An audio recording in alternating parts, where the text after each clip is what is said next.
நிஜமாவே என்ன பார்க்கத்தான் வந்தீங்களா சார் என்றாள் நம்ப முடியாதவளாய். ராஜா சிரித்தவன், உன் அலுவலகம் உன் வேலையை பற்றியெல்லாம் தெரிந்து கொள்ளும் ஆசைதான் உன்னை பார்க்க வந்தேன்.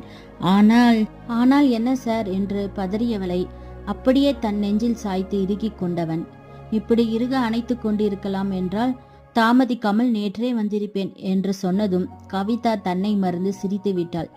அந்த முத்துப்பல் சிரிப்பை ராஜா வெகுவாய் ரசித்தான். இன்னும் காலம் தாழ்த்தாதே கண்மணி, என்னால் காத்திருக்க முடியவில்லை என்றான் உணர்ச்சியாக குரலில்.